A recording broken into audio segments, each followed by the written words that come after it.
तो आज की इस वीडियो में बात करूंगा डेकू के सभी कोर्स के बारे में फ्रॉम माय हीरो एकेडमिया। और अगर गलती से मेरे से कुछ मिस हो जाए तो प्लीज कमेंट बॉक्स में बता देना। वीडियो को स्टार्ट करते हैं, बट उससे पहले मैं बताना चाहूंगा कि this video may contain spoilers from my hero academia. डेकू के सभी कोर्स को जानने से पहले हमें जानना होगा वन फॉर ऑल को। एंड जैसा कि हमें पता है cork one for all accidentally create हुआ था जब ऑल फॉर वन डिसाइड करता है अपने सीमिंगली कोर्कलेस ब्रदर को एक स्टॉक पाइलिंग कोर्क देने का। बट ऑल फॉर वन के यंगर ब्रदर के पास ऑलरेडी एक कोर्क होती है जिसके बारे में उसे कोई भी खबर नहीं थी। एंड इसका एक रीजन ये भी है कि वो कोर्क इनएक्टिव थी। इस कोर्क का बस एक ही फंक्शन था कि ये one person to another person transfer की जा सकती है। And apart from that it was useless. But all for one के अपने ब्रदर को कोर्क देने के बाद एक ऐसी कोर्क जो पावर को स्टॉक पाइल करती है, ये स्टॉक पाइलिंग कोर्क कंबाइन करती है with the transferring cork and create करती है वो कोर्क जिसे हम जानते हैं as one for all. As it turn out, all for one का ब्रदर उसके completely अगेंस्ट था। एंड जैसे ही वो एबल हुआ to use one for all, वो अपने ब्रदर को और भी ज्यादा अपोज करने लगा। ऑल्दो वो इतना स्ट्रॉन्ग नहीं था जिससे कि वो ऑल फॉर वन को हरा सके and eventually ends up dead. लेकिन मरने से पहले वो किसी तरह मैनेज कर लेता है to pass one for all to a successor. And ये ट्रांसफरिंग चलती रहती है generation after generation until the quirk finally reach Deku, जो कि 9th और करंट यूजर है वन फॉर ऑल का। जैसे जैसे one for all user to user pass on हुआ, ये कोर्क और भी ज्यादा स्ट्रॉन्ग हो गई एंड पावर को इल्यूमिनेट करने की वजह से वन फॉर ऑल टाइम के साथ और भी ज्यादा ग्रो एंड इवॉल्व हो रही है।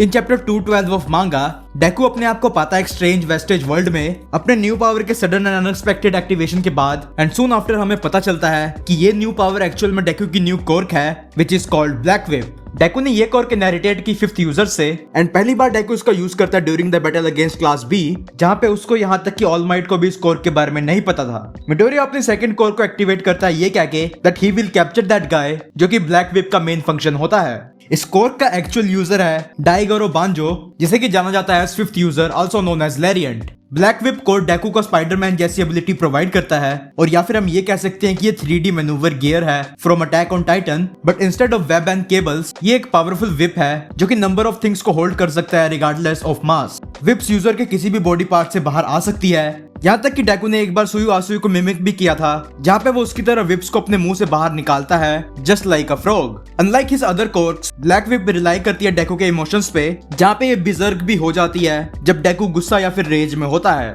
एंडेवर जो कि करंट नंबर 1 हीरो है, उसके साथ 1 मंथ ट्रेनिंग के बाद मिडोरिया अब अपनी ब्लैक विप को पूरी तरह से कंट्रोल करना सीख गया, जो कि आई थिंक उसने काफी जल्दी सीख लिया as compared to one for all. And एक और बात, वन फॉर ऑल की तरह इस कोर्क को यूज करते टाइम डेकू को कोई नुकसान नहीं पहुंचाना पड़ा अपनी बॉडी को। उसके बाद अगला कोर्क है डेंजर सेंस। डेंजर सेंस भी स्पाइडरमैन के स्पाइडर सेंस जैसी है, जो कि शायद आपको नाम से ही पता चल गया हो। एंड ये कोर्क डेकू ने इनहेरिटेड की है वन फॉर ऑल के 4th विल्डर से, जो कि न केवल यूजफुल है अपने आप को सेव करने के लिए, बल्कि इस कोर्क से वो दूसरों को भी नुकसान पहुंचाने से बचा सकता है। ह्यूमंस के पास सिर्फ 5 सेंसेस होती है, touch, sight, hearing, smell and taste. But unlike any other human, Midoriya possess करता है एक 6th सेंस, जो कि उसे अलाउ करती है to sense danger surrounding him from a certain distance. And ये कोर्क बचने या फिर बचाने में काफी ज्यादा हेल्प करती है। डेकू अपने आसपास किसी को भी बचा सकता है जैसे उसे पता चल जाए कि खतरा कहां से आने वाला है। एंड ऐसा ही उसने कुछ किया था जब उसने किसी को बचाया था मसल मैन से, एक टफ विलन जो कि थाउजेंड्स ऑफ मसल फाइबर को बना सकता है अराउंड हिज बॉडी। एक और चीज जो डेंजर सेंस को ट्रूली रिलायबल बनाती है कि एक अलार्म की तरह काम करती है, जो कि तब तक बजती रहती है जब तक कि थ्रेट डिसअपीयर ना हो जाए। एंड बेशक ये डिपेंडेबल है, बट स्टिल इसकी एक वीकनेस है, जैसे अटैक जो किसी भी डेंजर को सेंस करने से फास्ट है, लाइक स्नाइपर बुलेट की स्पीड, जो in spite of his ability Midoriya को मार सकती है। उसके बाद अगला कोर्क है float. Unlike his other quirks, float कोई डिस्ट्रक्टिव या फिर कॉम्प्लिकेटेड कोर्क नहीं है। थ्रू फ्लोट मिडोरिया लेविटेट कर सकता है मिड एयर में, जो कि ऑलमोस्ट सिमिलर है फ्लाइंग से। मिडोरिया इस कोर्क को इनहेरिटेट करता है ऑल माइट की टीचर नाना शिमुरा से, जो कि आल्सो ग्रैंड मदर है टोमुरा शिगराकी की, एक मेजर एंटेगनिस्ट स्टोरी का and also the leader of league of villains. डेकू ने फ्लोट को यूज किया ड्यूरिंग द कन्फ्रंटेशन अगेंस्ट शिगराकी, जहां पे उसका कोई इंटेंशन नहीं था इसको यूज करने का। और black whip and danger sense की तरह ही ये कोर्क भी अपीयर होती है out of nowhere. Along with this black whip, Midoriya अपने एनिमी को मिड एयर में ले जा सकता है using float as one of his techniques. And ऐसा ही उसने कुछ किया शिगराकी के साथ in order to save everyone from dying. उसके बाद अगली कोर्क जो डेकू ने अनलॉक किया है वो स्मोक स्क्रीन। स्मोक स्क्रीन एक यूनिक कोर्क है जो कि डेकू ने इनहेरिटेड की है 6th यूजर से।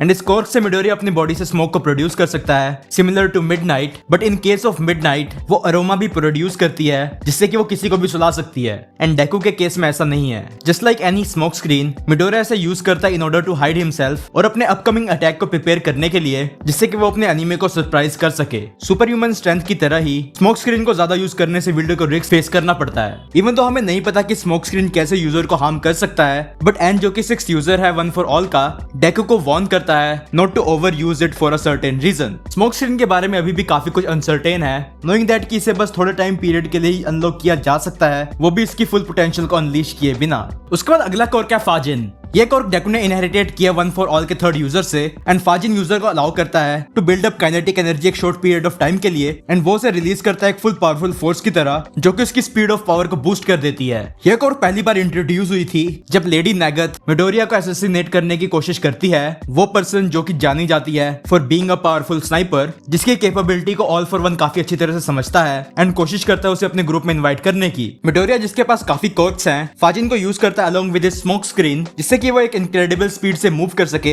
As compared to his normal speed. Fajin और स्मोक स्क्रीन की हेल्प से मिडोरिया ने लेडी नैगथ को पकड़ लिया था काफी चालाकी से, एंड लेडी नैगथ को पकड़ना हर किसी की बस की बात नहीं है, यहाँ तक कि मिडोरिया की स्ट्रेंथ को देखकर लेडी नैगथ काफी ज्यादा अमेज्ड हो जाती है। तो ये थी कुछ कोर्स जो डेकू करंटली यूज कर रहा है इस पर मांगा, एंड ऐसी एक और कोर है जिसके बारे में मांगा में जिक्र किया गया है, बट इस कोर के बारे में इन्फॉर्मेशन बिल्कुल ना के बराबर है। वेल, आज की वीडियो में बस इतना ही, और अगर वीडियो अच्छी लगी तो प्लीज वीडियो को लाइक कर दो, चैनल को सब्सक्राइब कर लो। मिलते हैं एक नई वीडियो के साथ, तब तक के लिए सायोनारा।